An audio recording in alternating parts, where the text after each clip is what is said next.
Well, hello there, friends, lovers, and thank you for joining us for a very, very special edition of 5 Minutes with Robert and Amy Nasir. Because tonight, on this fine Friday the 10th, we are joined from the man in the UK, Matthew Humphreys. Matthew, how are you doing on this fine evening?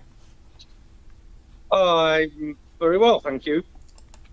Excellent. We have been talking about, on the show, doing more interviews because we know so many interesting and fascinating and amusing and entertaining people.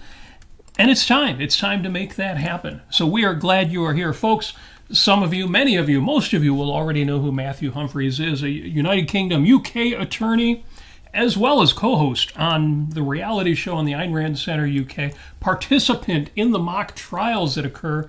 Well, you need to be a high-level member to participate in those. Absolutely worth doing.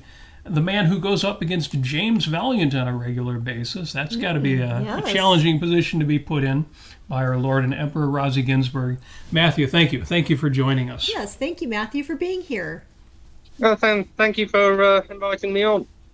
Now, I've told folks who you are, but really what we want to know is what's the story? What I know are you a lawyer, a barrister, an attorney? What do we call somebody in your position in the UK?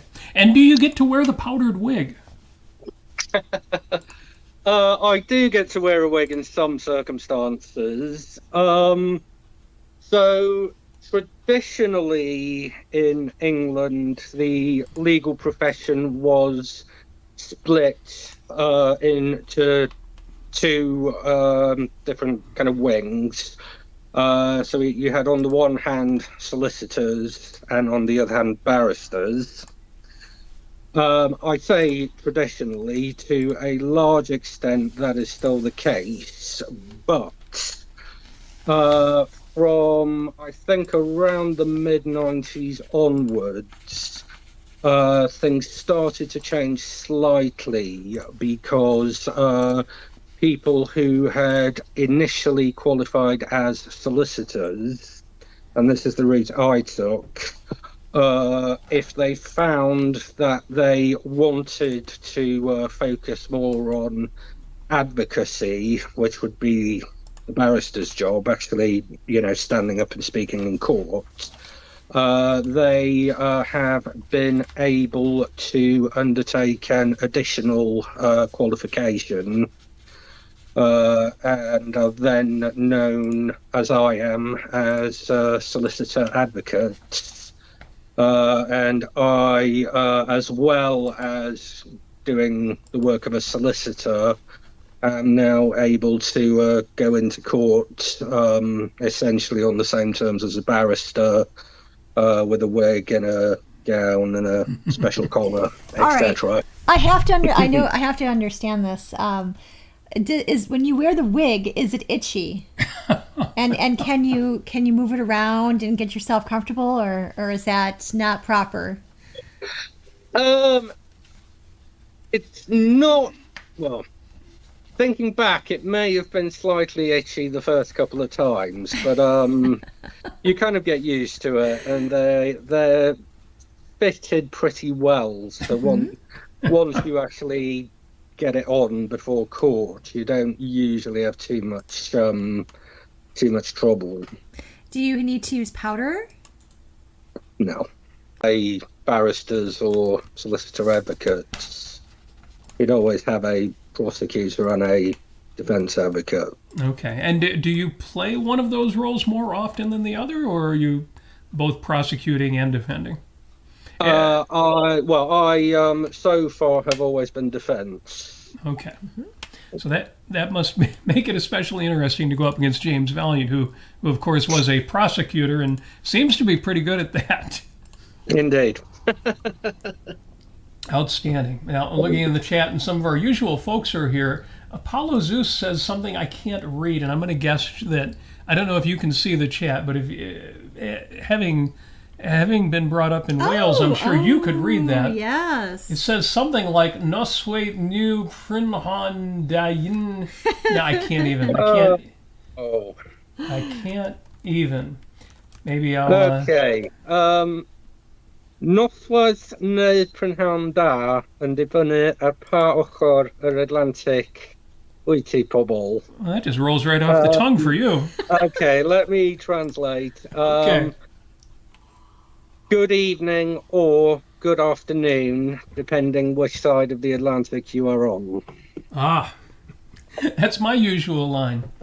Good. Well, thank you for that, Apollo Zeus. I wonder if he actually knew to say that, or did he pull the old Google Translate? I'm going to assume he did. We are, incidentally, I shouldn't mention it, but we're head-to-head against Yaron Brook. Jeff Bannister says he's having technical issues now. Well, the ARC UK folks are having that too. Hopefully we are coming through okay, folks, wherever in the world you are. It certainly looks just fine from my end. I don't know, maybe we have better technology. We certainly have a better guest. So yes, the question then becomes, being a man who can read Welsh, at least as well as Apollo Zeus posted it, were you born in Wales? I was born in Wales and grew up indeed in North Wales, where the Welsh language, relatively speaking, is still quite widely spoken. I, all through school, was essentially taught in both languages, bilingually, English and Welsh. So I've sort of, although I've lived in England for probably a good 20 years, obviously still have a lot of friends back in Wales who I speak Welsh to. Welsh language TV and radio, etc., is available now over here in London through cable and satellite, etc. So I still have access to all that. Okay, can you please say in Welsh, if possible, I swear by my life and my love of it that I shall never live for a man or have another man live for mine. Or, I'm paraphrasing. I think I got that. I think. I don't know. Like, I swear by my life and love of it. The short answer there was no. I would have to stop for about 2 minutes and work out the translation, Amy. What about roughly like check your premises or check your ideas? You just want to hear something objectivist said in Welsh, don't you? Yes, I do. What about anything like I'm having a good evening or something like that? Dwi'n cael noswaith da iawn. It's great. Sounds just like a backward record, but I love it. That's great. After being out of Wales for so long, do you find yourself kind of forgetting the language, or Apollo's no? Use is trying to do the translation for you in the comments, Amy. Oh, okay. I'm going to need Sorry, Robert. I missed part of the question. Oh, I was just going to say, being out of Wales for 20 years, you have people you stay in touch with, but do you lose any of those language skills, or is that pretty ingrained? I don't think I've lost any of the language skills. I mean, it's all still fairly natural and speak to friends in Welsh without difficulty. I can follow Welsh TV. I can read Welsh. So your primary schooling was all in Wales? You were there that long? Primary schooling and secondary schooling was all in Wales. I left, I sort of half left when I went to university, which would have been 2001, but sort of going back, over the holidays, over summer, etc., going back to Wales. And then eventually, I think it would have been 2005, I guess, I got my first job as a paralegal down in London, which is when I moved permanently. 2005, so you've been in law for just under 20 years? It's getting on for 20 years, yeah. What was it that got you interested in that? Was there something in your childhood? What was your childhood like that led you there? I don't think it was specifically anything in my childhood, but I certainly started out with from a sort of desire of wanting to, stand up for individuals, stand up for their rights when they are, particularly in criminal law. Obviously, I'm dealing with people who are facing potentially imprisonment for substantial amounts of time, facing losing their liberty. Now, we talked last Sunday, the last time we got together, Amy and I, on the show, and I mentioned that a lot of us, certainly me, who started out as very independent, which as a young person meant we were kind of introverted, kind of geeky, nerdy. Were you that kind of kid? Looking back, I think so, yes. I think I have to say I was pretty much one of the big oddballs back at school, to be blunt. Yeah, well, that independence seems to go together with introversion when you're surrounded by your average kids. Mm. So, were you more on the bookish side, or more in the art and theater side, or? A bit of both. I mean, certainly sort of musical theatre. I guess became interested in quite young. My parents, reasonably often, certainly once a year, if not more, while I was growing up, we would go on a little family holiday to London. And pretty much every time we would end up watching one of the big musical theatre shows. Mm-hmm. And kind of connects to the bookish side in a way, because one of the shows I saw very, very young, which I got very enamored with at the time, was Les Miserables. Mm-hmm. And I ended up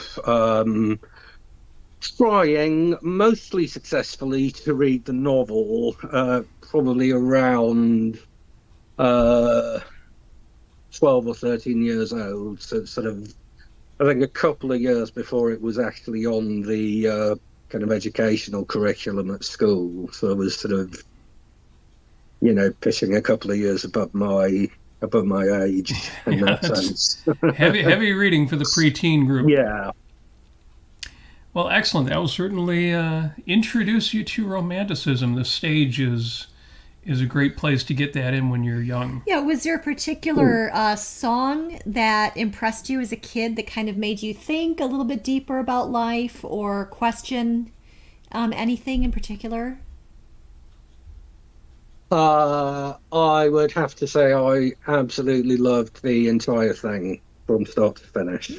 Okay. There was just something about the whole kind of concept of it, the whole scale of it, just got me. Yeah. All right. Yeah, did you have that sense, because we talked about this again last weekend, of it being larger than life and wanting life to be more like that? Exactly. I mean, I couldn't put my finger on it at the time at that age, but it was the romanticism and the kind of heroism of not just the main character, not just Jean Valjean. Several of the other characters obviously are presented as very heroic individuals.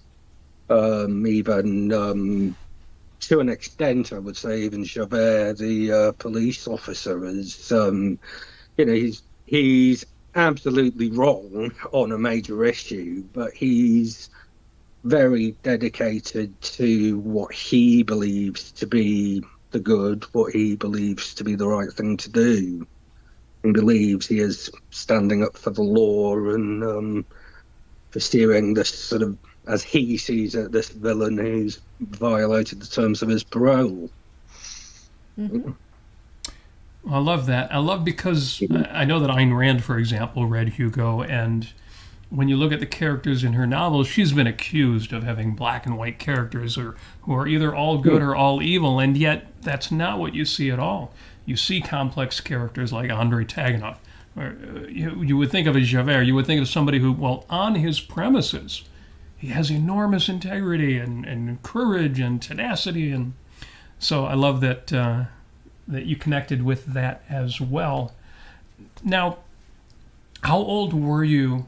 Because even though 5 minutes is not on the Ayn Rand Centre UK, the reason why we're so glad to have you here tonight is because, let me take a moment to say, the ARC UK, which I was watching again today, participated in this week, wholly and completely support, but we are in an all war, all the time mode, given current events. It makes perfect sense that that's what we're doing, but Yeah. I appreciate this chance to talk to you tonight. The reason why we keep doing our Sunday shows is precisely because there is more going on than war, and the things going on are what we are fighting for.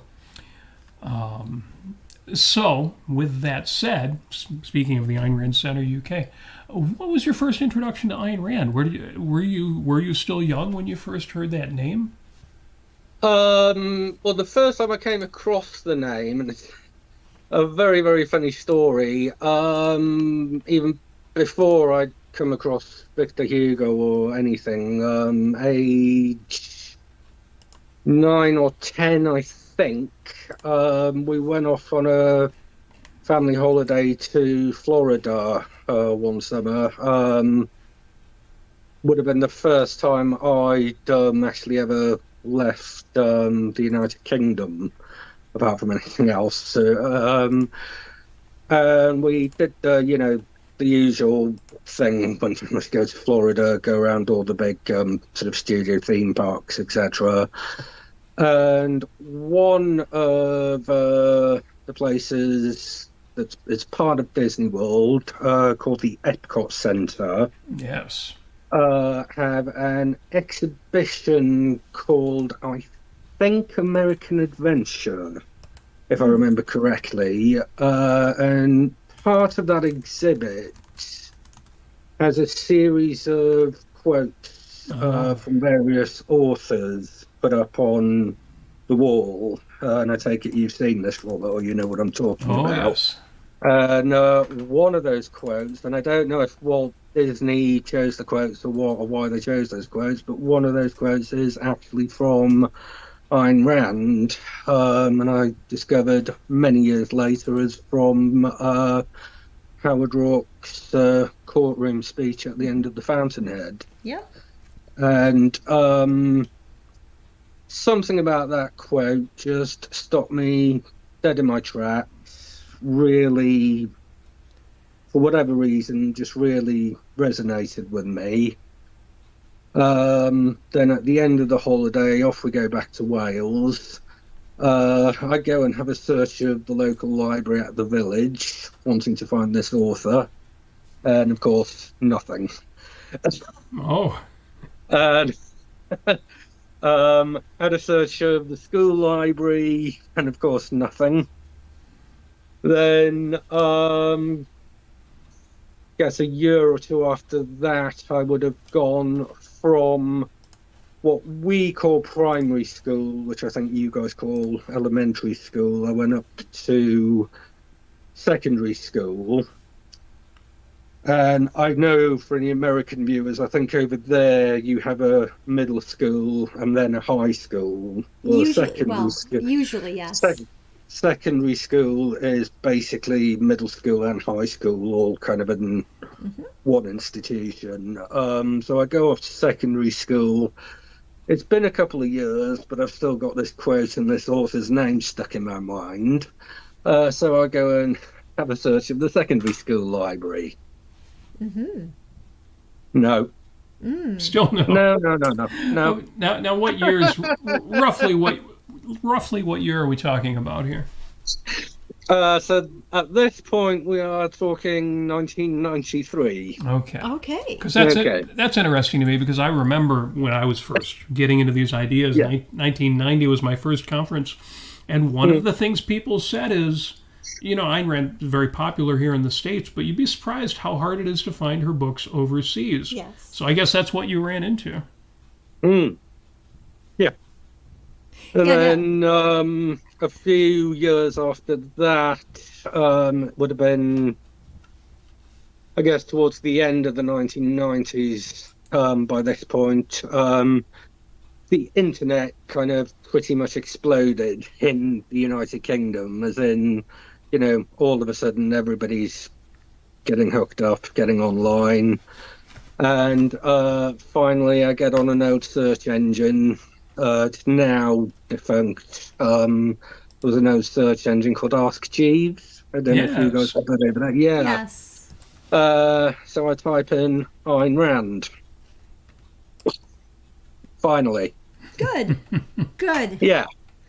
Yeah. Yeah, real quick, so the quote, we have it up here. Do you want to read it, Robert, or should I? Oh, we have the quote. Yeah. Yeah. Well, and it's interesting because it's not super fundamental. It's just kind of epic for where it was at Epcot there. And as he said, this is Howard Rourke at his final trial. Throughout the centuries, there were men who took first steps down new roads, armed with nothing but their own vision. It's interesting because the quote doesn't bring in, the challenge of that and how many people will be against you. It's all positive. It's just a pure expression of positive admiration for the heroes who do that. So, well, as a kid, I would think that, remembering back when I was a girl, I would see this quote, and I didn't see this quote when I was a girl, unfortunately, but when I think of, throughout the centuries, there were men who took first steps down new roads. I thought of, I think the analogy back then when I was growing up was the idea of the first man. Like, they would show you a cartoon of a caveman inventing the wheel or discovering fire or things like that. That would be the first thing that I would think of. And, and then it goes armed with nothing but their own vision. And that gets a little bit more complex. Did you process that in a way that, did you have an analogy for that, or did you have a reference for that at the time, or did you discover that later on? I think really at the time again, it's one of those things where as a kid you just can't quite, put your finger on it, but there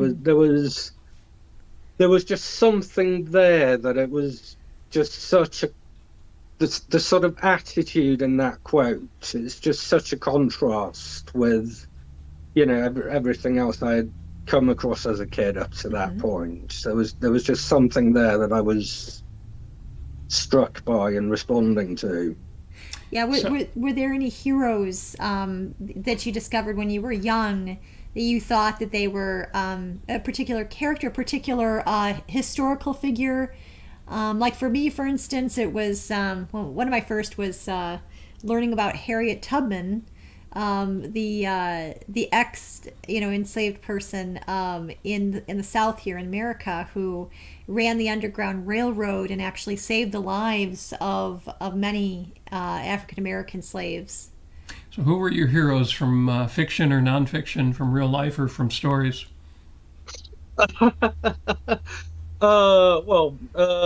From real life, I guess being quite bookish, I had a lot of, I wouldn't say proper history books, but a lot of history kind of reference material when I was quite young.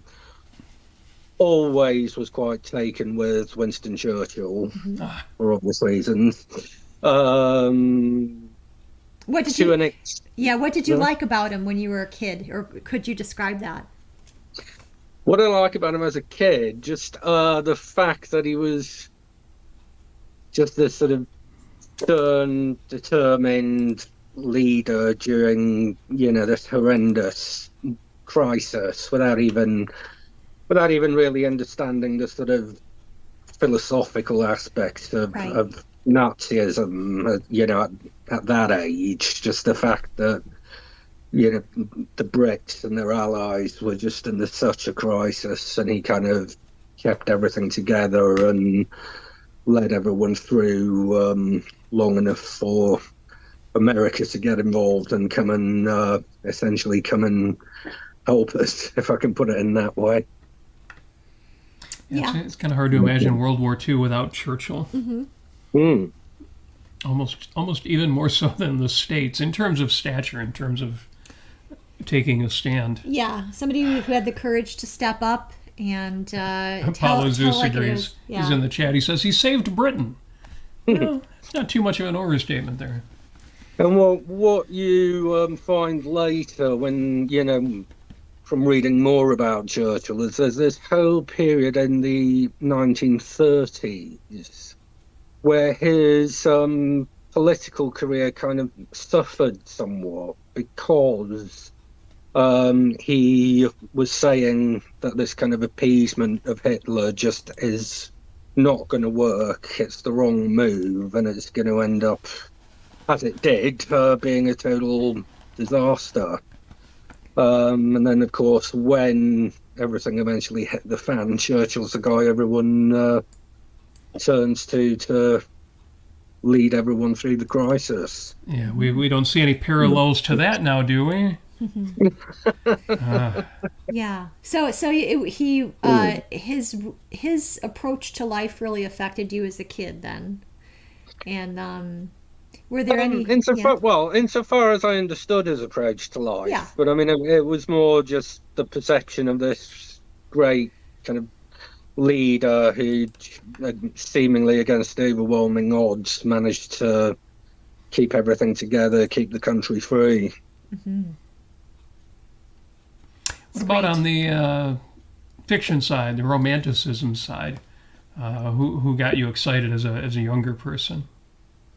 Well, Les Miserables we've already talked about. Read a few of the original James Bond novels when I was possibly a little too young for some of the content. Got very, as many kids do, got very into comic books. Oh yeah, which ones? And, DC or Marvel, or were there British comic books at the time? Oh, a little of all of them. I mean, we got the main DC and Marvel characters over here, but we have had and have British comics as well. You heard of Judge Dredd? He comes out of a British comic called 2000 AD. Nice. I always was particularly taken with Batman, I have to say. I think because, he's not a normal guy in the sense that he's a millionaire. He's coming from money and having this big company behind him, etc. But he's a normal guy in the sense that he has no sort of superpowers, no mystical abilities in terms of what he does fighting crime. He's essentially just trained himself up and got his own gear together just because he's motivated to go out and do that. Was there a particular representation or movie or that comes to mind as the animated series, or even before that in the 60s, that you discovered Batman or you discovered your love for him? Well, the TV show from the 60s, which I have to say I absolutely hate. And I know a lot of Batman fans are surprised when I say that, but they hammed it up so much to the point that they're almost, mocking the whole concept. It's a parody, yeah. It is a parody. Yeah.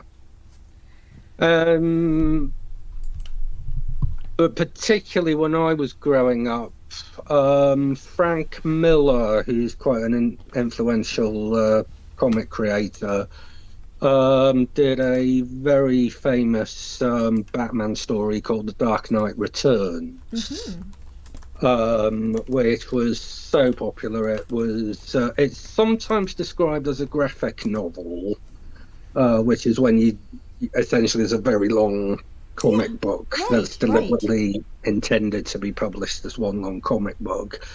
Dark Knight Returns, and here I'm really showing my nerdy side, Oh, originally was actually a mini-series of normal-length comics. But because they were so popular, they were then published in a collected edition. And as a result of that, it's sometimes described as a graphic novel when technically it actually isn't. But that depiction, such a stunning contrast, particularly when you compare it to the 1960s TV series. I mean, you know, it's deadly serious, literally so. And again, I was possibly a little bit too young to be reading it when I first got hold of it, I have to say. Very, very mature aspects to the plot, and at times some horrendously violent moments in it. Yeah. But in terms of depiction of Batman, I thought absolutely brilliant. And then, of course, the very end of the 80s, I think it was 1989, we have the first Tim Burton, Michael Keaton Batman film. Right.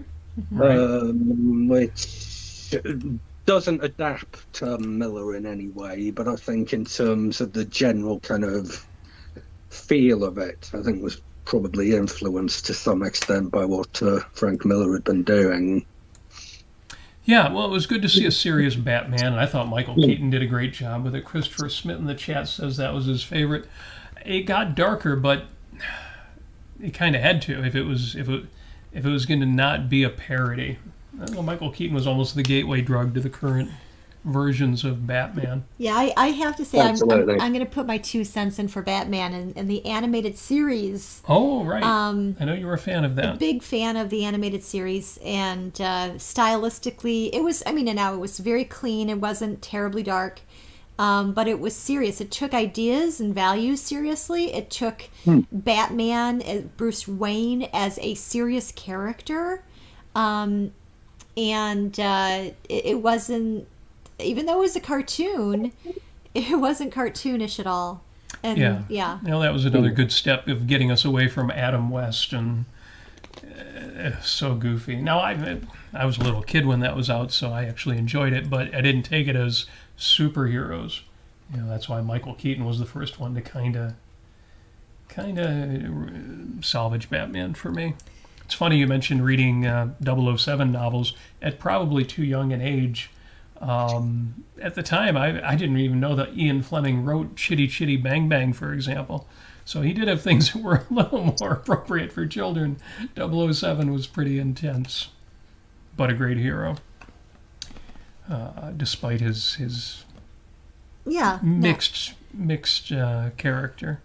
We do have a question from Apollo for you, Matthew. It says, what are your thoughts on the Spitfire airplane and its symbolic significance? Spitfire. I haven't heard of this yet, so tell us, enlighten us if you know what it is. Who's asked that question? Oh, Apollo did. Oh. Well, the Spitfire was one of the main models of airplane that the Royal Air Force used during World War II, most notably perhaps in the Battle of Britain, when we were trying to essentially kick the Nazis out of our airspace. Thank you very much. I'm not sure quite what the question is getting at, I have to say. I mean, it's certainly it is symbolic in the sense that it's symbolic of the sort of World War II spirit. He says related to World War II and the Churchill discussion. Yeah, don't know where he's going with that. I mean, I'm not sure where he's going with that. Nowadays, you see these and you think, oh, what a great looking little tiny prop plane. Of course, it's hard to imagine fighting war with them nowadays. You get in there with some B-2s and take care of business. Yes. But they used the best they had. Yes. Were there any American influences that you had growing up? Anything that anything that you were exposed to, or that? Well, you mentioned Frank Miller. Did you also have any interest in Spider-Man or anything else that Steve Ditko was doing? I did. I did. I can't remember exactly how, but I did, as a kid, manage to get hold of some of the early Spider-Man stuff that Steve Ditko actually drew. And again, I suppose it's quite interesting to note, really. Obviously, Ditko, we know, was an objectivist. Frank Miller, as far as I'm aware, does not describe himself as an objectivist, but I believe he has cited the Romantic Manifesto as an influence in terms of how he thinks of heroism. I think that's right. It's quite interesting with hindsight that I respond particularly to those two comic book authors, I guess. That is interesting. I'll have to look that up and see what the connection was there, if he was familiar with that writing from Ayn Rand. For folks who don't know, the Romantic Manifesto gives Ayn Rand's theory of art and fleshes that out in several different directions, several different categories. So yeah, that would be fascinating if Miller was familiar with that and was influenced. Mm-hmm. So your first exposure, since we're talking about Ayn Rand again, your first exposure was at Epcot Center, and then you kept looking for, what something by this writer. What was the first Ayn Rand? Can you recall the first Ayn Rand book that you read? The Fountainhead. Mm-hmm. Have an immediate impact? Yes.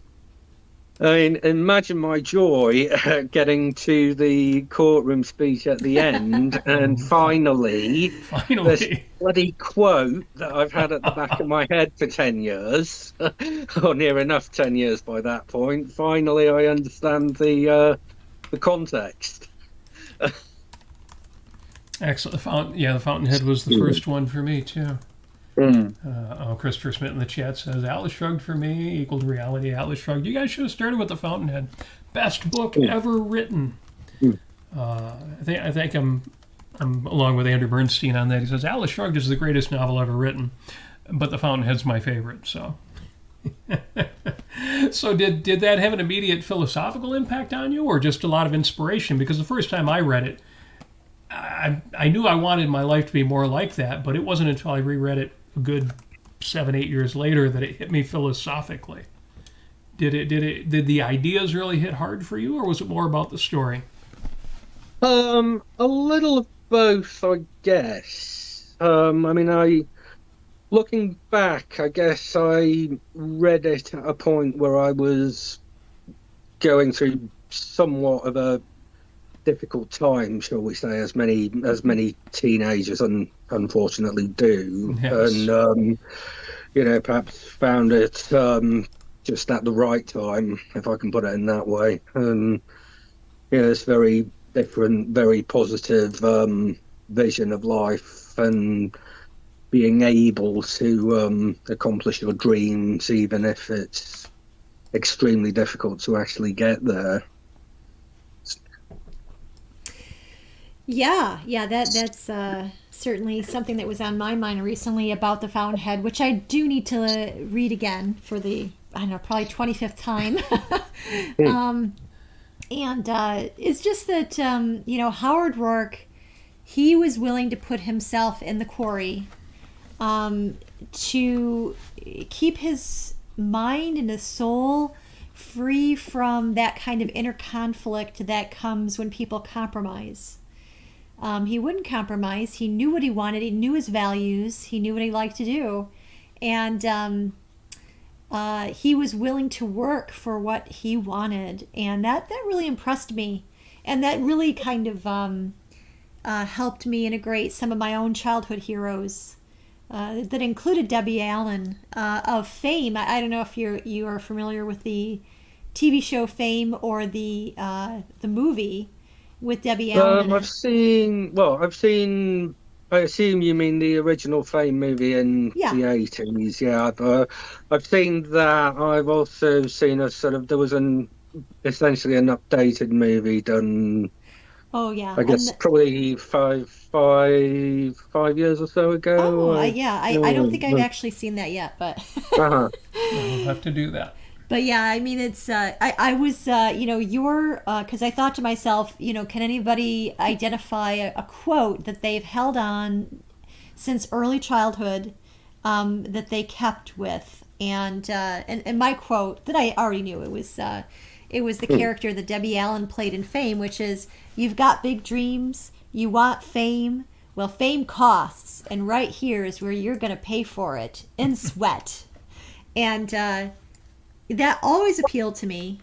This idea that I can empower myself and do what I want in life and be who I want to be with enough work and effort, and that it was open to me, and that the world was open to me, and yeah. So is that the sort of thing that kind of helped you figure out that the world was open to you, and the kind of heroes that you were kind of gathering in your mind growing up?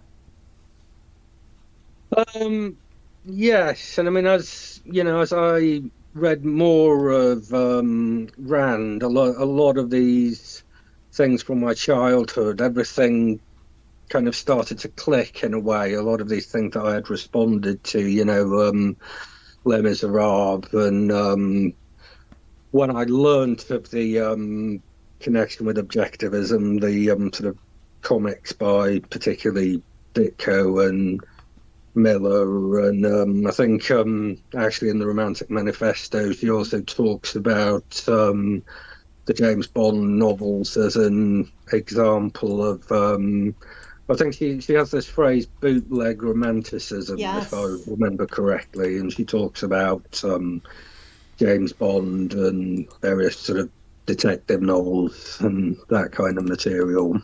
Yeah, how you've got to kind of smuggle values in for people in a culture as mixed as ours. Jeff Bannister in the chat says it was Anthem for me. And that's interesting because that's a book that I've gifted to try to get people interested in Ayn Rand. Sometimes that works. Sometimes. Yes. So when did you go? Did you then read more of the fiction, or when did you get into the nonfiction?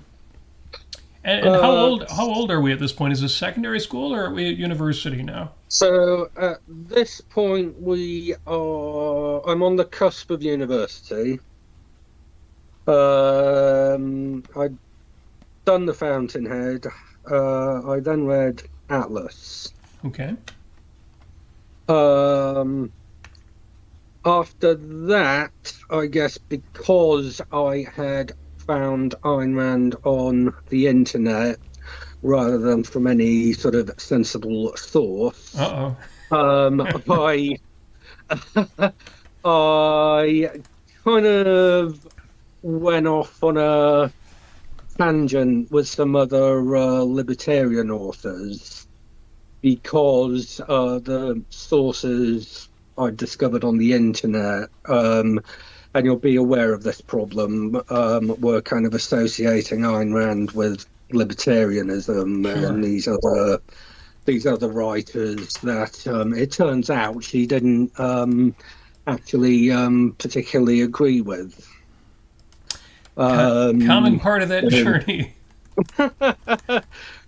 So I did gradually start reading the non-fiction, unfortunately alongside these other ideas, these other writers that for a time, I guess, sort of warped my, I wouldn't say warped, or perhaps led to me, I guess the word is misintegrating the ideas for a period of time. And then finally, thankfully, I read dear Dr. Leonard Peikoff's Objectivism, the Philosophy of Ayn Rand, and managed to sort of straighten my head out. Yeah, that's an interesting topic. What are our misintegrations when learning objectivism, and what were the hardest things to wrap our heads around? What might have confused us? What were our misinterpretations? Yeah, well, some of the lighter philosophical influences are coming up in the chat. Greg Lewis mentions Ashley Brilliant, which Amy is a big fan of. She's actually got a couple of compilations. I just got to say, Greg, when I see you again soon, yeah, I got to show you my books of Ashley Brilliant quotes and the little one-frame cartoons that I grew up with when I was 13, and I would clip these things out every time I saw one I loved, and I had a whole drawer full of these clippings from Ashley Brilliant. So newspapers. Those were the days. So you moved into the nonfiction. You got a copy of Opar, Objectivism, the Philosophy of Ayn Rand, and that helped straighten out the libertarians and anarchists and all the Rothbards and those folks out there. Yes, it did. Well, I think it does for a lot of people. Excellent. Now, at this point, if you're moving from secondary school to university, are these ideas having a substantive impact on your motivation, your career? A lot of people I know discover Ayn Rand, they discover Objectivism, and they tell me, Robert, I already believed all that stuff. It just, kind of gave me the words for it. And I'm like, are you kidding? This completely changed my life. Were these ideas having an impact on you as you were deciding what your life was going to look like? Well, it had a pretty major impact to the extent that in Wales, as I was growing up, I was raised as a Christian, not one of the sort of really hokey denominations, the Anglicans. You'd call them Episcopalians. Okay. Mm-hmm. That kind of denomination. So relatively sensible, boring in a way. But I'd always been a Christian, and that first year at university, after reading Atlas Shrugged and starting to get into the non-fiction, I left the church. Uh-huh. At the time, very difficult and emotional experience. Just letting go of all these ideas of God and believing that there was going to be an afterlife and all the rest of it, just letting go of that entire mindset. I'm always surprised people who were religious and then later let that go. So I sometimes forget what a massive shift that was, but I totally understand when you say, yeah, that was hard and it was a big, big change. Yeah, that changes everything. Because even the things it doesn't change, it changes your basis for everything. Well, and I think it also changes a little bit of your position in the world, where you're having to, you realize that you're going to have some courage in social interactions in general, and that you're not going to have, a network of Christian friends at your church, or anything like that. So you're going to have to kind of go and forge your own community and your own friend circle. I don't know. How did you work that out? Do you remember? And how old were you again when you became non-religious? So this would have been, I guess, 18 going on 19. Mm-hmm. I say that because it wasn't kind of immediate overnight thing. It was sort of a slow, it was a gradual period of several months of really struggling with it, and at times actually quite obsessing myself about it. Yeah. But, came through it, came out on the right side. Yeah. Yeah. What was there a particular idea that kind of put you over the edge and helped you achieve clarity with that?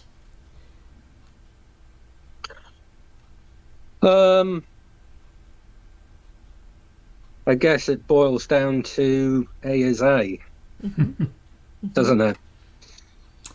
Yeah. Yeah. All of a sudden you start expecting things to make sense or you just can't believe them anymore. Yeah. Yeah. In the chat here, Christopher Smith says this, and I have to read it because, again, it resonates with what I was saying. He says, raised Catholic, thought I had intellectually rid myself of it. But all that stuff runs deep. Music, ritual, history, philosophy, family. Yeah, Christopher, I totally, even after you say, okay, now I get it, and religion doesn't make sense, you're right. It does run deep, and it takes a lot of time to get it out of your psyche, out of your moral code. It is no small challenge. It's interesting because the story is told when Ayn Rand was a young teenager. She wrote in her journal at one point, "Today I decided that I am an atheist."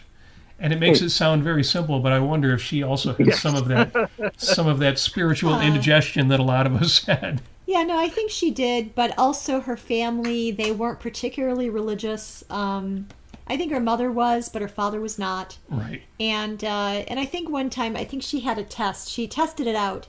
I think she was 12 years old, and there was a little kitten that was very sick, and they were all hoping that it would pull through overnight and stay alive and be well. And she prayed and prayed all night and hoped and hoped. And she had, I think, some of her sisters or her cousin or something like that pray with her. Pray. Oh, if you really exert that effort, And unfortunately, the kitten did not make it. And but it was one of those things where she thought, you know what? It didn't make much sense anyway, and when I was doing it, so I'm very sad about the kitten, but It's a sad story, but how much sadder would it have been if the kitten had a miraculous turnaround just by chance, and so she found it harder to shake that belief. That's true. That's true. Yeah. So we're getting into university. We're letting religion go. That's no mean feat. That takes a certain amount of both intellectual clarity and psychological bravery. And now, as you discover OPAR, you went on then to study some of the other lectures of Leonard Peikoff, writings of Ayn Rand. I kept reading Ayn Rand. I read more of Peikoff's material, the ominous parallels. He did this big lecture course, the history of philosophy, or whatever it was called. He kind of, I think, is that what it's called? He kind of goes, Yep. you know what I'm talking about. He Yeah. goes through or kind of summarizes all the major philosophers from an objectivist kind of standpoint. Yeah, back then those tapes were kind of hard to find and pricey. It's interesting nowadays. The part one, the part one is available for free on the internet. You kids don't know how lucky you've got it, not having to spend hundreds of dollars on tape cassettes. Tape cassettes. I've got a whole treasure of cassettes downstairs. So you went through the history of philosophy. Now you may have had the advantage that part two of that is now hard to find. Apparently, Dr. Peikoff wants to revise part two.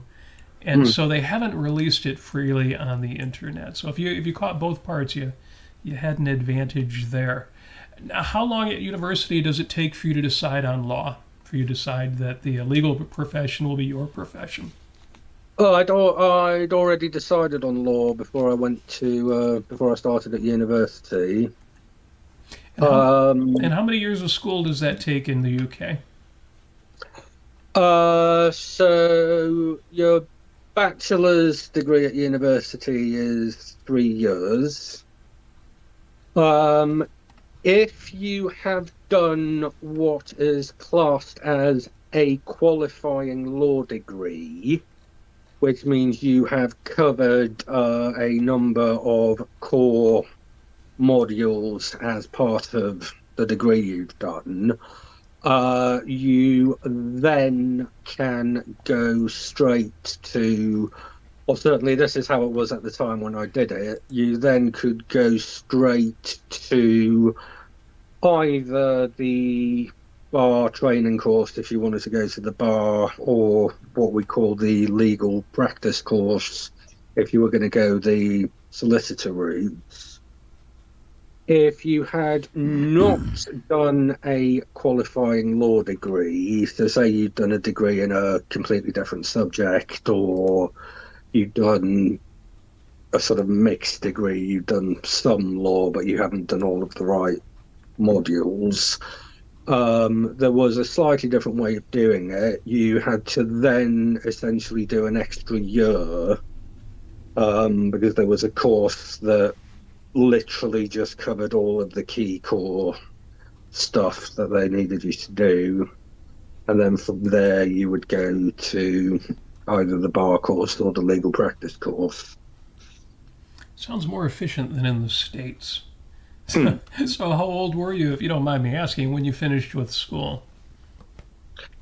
When I'd finished everything, I would have been 23.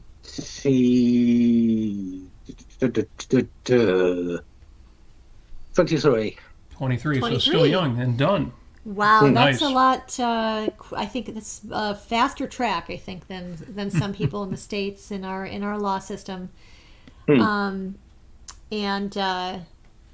Yeah. So Robert, I think you had some questions about law in Well, I had some questions about life in the UK. Yeah. And because we're almost at the top of the hour, and I know obviously it's much later for you than for us, feel free to let us know you're ready to wrap up. But I just have general questions because sitting here talking to you two, quite honestly, I feel wide awake right now. Oh, well, good. I appreciate that. And we've got great comments in the chat too, so I know folks are engaged. Greg Lewis, incidentally, says he still has part 2 of History of Philosophy. Hang on to that, Greg. That's getting hard to find. Yes. Well, I'm sure you know that. Question for you: in the UK, we have a couple of friends. One of whom is what would you call him? An Englandphile? What's the word for that? Anglophile? Anglophile. Yeah. He loves, for example, the monarchy. I don't know if he philosophically loves the idea of monarchy, but he just loves everything about the monarchy. And to me, it's amazing that there are still such things as kings and queens in the 21st century. Do you find that at all? I don't know. How do you feel about the monarchy? Yeah. If there is a answer to as silly a question as that, it's kind of a jaw dropper to me. Well, from an objectivist perspective, obviously the entire basis of monarchy is a load of bunk. That said, I think the system we have in the UK, where the monarch is essentially just a figurehead with very, very limited actual power, and the power that they do have is, we say, exercised on the advice of the government, as in the government tells them what to do, essentially. I think we could have done a lot worse than have that system. Queen Elizabeth II, sadly departed, I think was an absolutely extraordinary individual. Just the various stories about things that went on during her life. Some of it's just really amazing. This is someone who received military driver training in World War II because she was working in I believe it was the women's auxiliaries. She was not in the fighting, but she actually was out there not far from the front. Obviously this is before she became queen. There is actually a really fascinating story. Many years later, the king, either the king or the crown prince of Saudi Arabia, came to visit the UK. And at the time, and I believe this has now changed, women in Saudi Arabia could not drive at all. Right. It was right, they were banned. So this guy, I think it was the Crown Prince actually, he's gone to Balmoral, the Queen's home in Scotland, where she was when she eventually passed away. She asks the Saudi guy, would he like a tour of the grounds? He says, okay. She points to the passenger seat of her Land Rover. He gets in the passenger seat, not quite sure what's going on. Her Royal Highness gets into the driver's seat. This guy's never even seen a woman drive before, let alone actually being driven by a woman. Bear in mind, this is Balmoral, so it's a country estate with some very narrow, winding country roads. I hope she drove real fast. She drove real military driver's training from World War II. That's great. The story goes, along these narrow, winding country lanes on this country estate. I love That's that. fantastic. It's yeah. Again, there's so many things to admire about the about the. I guess it's a sense of life thing, isn't it? It's just stories like that about her. It's just so sad to go from her to where we are today.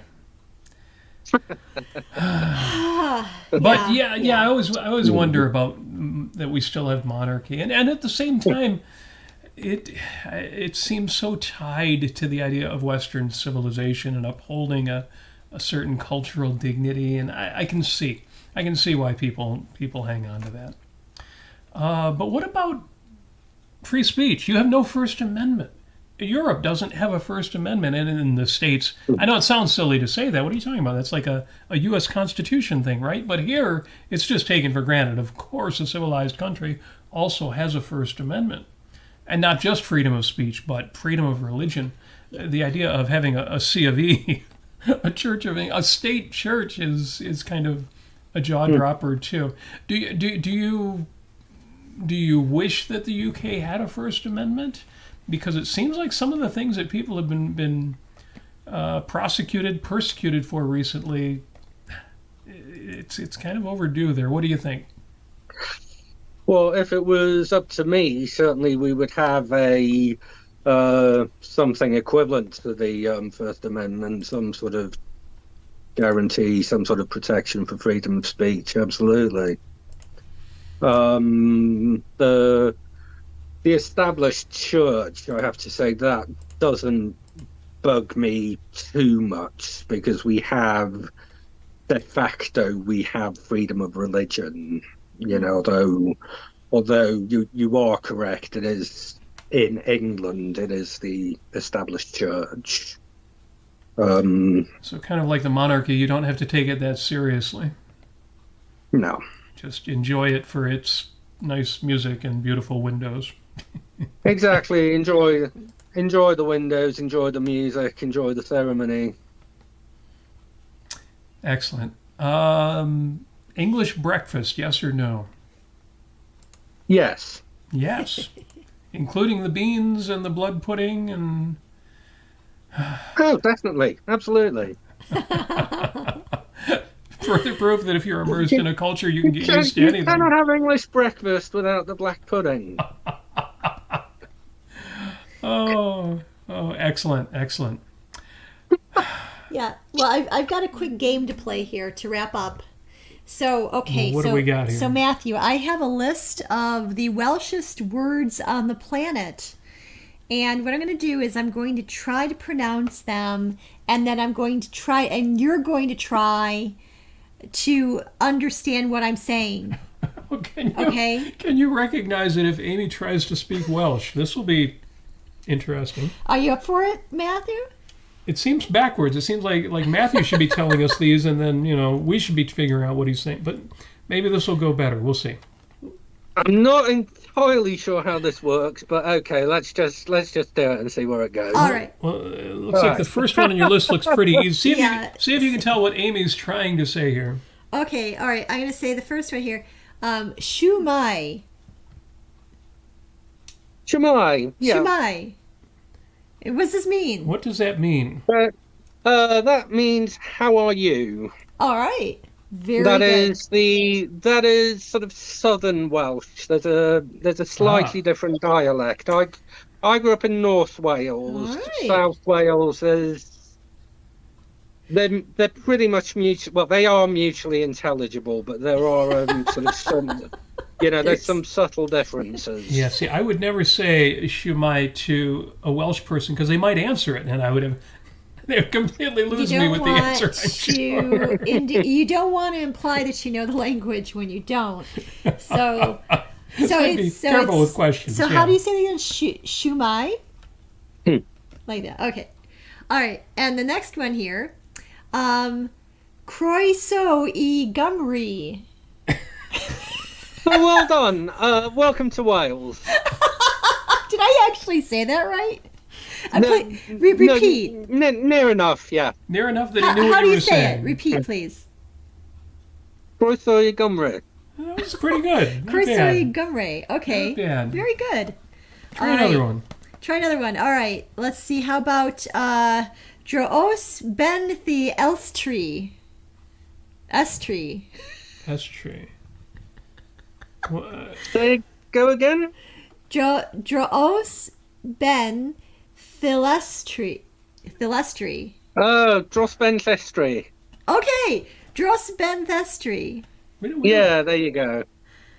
And what's it mean? Well, this is a weird one. It's kind of an idiom that doesn't quite make sense in English, but essentially it means going over the top. There we go. Yeah, it's the literal translation would be something like going over the dishes. Well, there you go. Excellent. All right. How about the next one? Ach avi. Achavi. Oh, achavi. Yuck. Oh. Basically. Achavi. Like that? Yeah. Excellent. All right, give us one more. Pick a good one here. All right. Okay. I got two more. Two more. Microdon. Microdon is the correct Welsh word for microwave. Oh. Okay. Well, that's pretty close. Almost the same. I say that because there is this stupid nonsense going round. The word popty means oven, as in a normal oven. Uh-huh. And there's this silly thing that people keep saying popty ping when they mean microwave, Ping. as in it making a ping when It's that when oven finished. with the ping thing on it. Popty ping. I'm gonna put my Yeah. my popty ping popcorn in the popty Yeah, ping. put the popcorn not in the oven, but the ping oven. Use the ping oven for that. Of the popty ping popcorn in the microdon. Okay. And one more. All right. More. All right. Okay. We've got Ye Chirida. Ye Chirida. Is it yay or yeah? Yeah Chirida. Shitty Spell it? da. Yeah Chirida. Oh! Yechida. Yichida. Yichida. Yechida. You must be Yechida. Yechida. Yechida. Okay, so Sounds more That's, oriental to me. that's used as kind of essentially as a toast when you're about to have a drink. Yechida. It translates as good health. So you're sort of you're toasting to good health essentially. Well then, Yechida, Matthew. This has been a great interview. This has actually been great fun, I have to say. Well, I appreciate this for a lot of reasons. Hearing about your background and your story, but also, you've helped us get back on the interview track. We've been needing to do more interviews, and we appreciate that you volunteering. It's great to have you on the show. It's great to talk to somebody on the Ayn Rand Centre-UK about something beside the war, even though that does need to be talked about. And it's great getting to know you better. And I think we need more of it, more of this, not just in the objectivist community, but in the world at large. Our Sunday shows are certainly marketed to the world at large. We need to find the things that bind us together. And if there are no things that bind us together, we need to know who our enemies are. So this is a great conversation. Matthew Humphreys, thank you for joining us. There's more we could have talked about. We have each been, for example, in the past, we have been house rabbit, bunny owners. Yes. And I'm sure Amy could talk to you about that for a good hour or two. But I think we're going to save that one for next time. How do you say bunny or rabbit in Welsh? Cunhingen. Cohingen. Cunhingen. Cohingen.